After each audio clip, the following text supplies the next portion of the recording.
Ghulam Ali Chandio bureau chief ज़िलो जामछोरो खां ख़बर शामिल कंदासीं त जामछोरो लियाकत मेडिकल यूनिवर्सिटी इंतिज़ामिया पारां जामछोरो जे क़दीमी ॻोठ मिस्री खोसो ऐं ॻोठ यूसुफ खोसो जे मुख्य रस्तो बंदि करण ख़िलाफ़ ॻोठाणा सरापा एहतिजाज बणियल आहिनि। ॻोठाणनि पारां गॾिजाणी कोठाए सूमर वारे ॾींहुं लम्स अॻियां गेट अॻियां धरणो हणण जो ऐलान कयो वियो आहे। लियाकत मेडिकल यूनिवर्सिटी इंतिज़ामिया पारां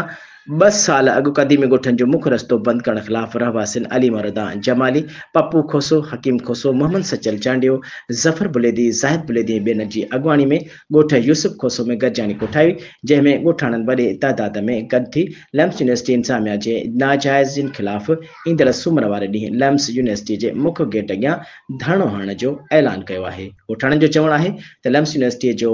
वीसी डॉक्टर इकरामुद्दीन उॼण ग़रीब ॻोठाणनि सां मथां ज़ुल्म जा पहाड़ किराए जीअण जंजाल करे छॾियो आहे। हिन लम्स कॉलोनीअ खे खां असांजे ॻोठनि जो क़दीमी रस्तो बंदि करे लम्स कॉलोनीअ जे स्कूलनि में पढ़ण लाइ वेंदड़ 600 खां वधीक मौसूम नियाणियुनि ऐं ॿारनि जी तालीम मुतासिर करे लम्स इस्पताल में इलाज लाइ वेंदड़ मिस्किन माण्हुनि लाइ बि रस्तो बंदि करे छॾियो आहे। हुननि चयो त डॉक्टर इकरामुद्दीन उॼण ॾिसण में त हिकु दीनदार माण्हू लॻे थो, पर संदसि जा अमल, तालीम ऐं इंसान दुश्मन आहिनि।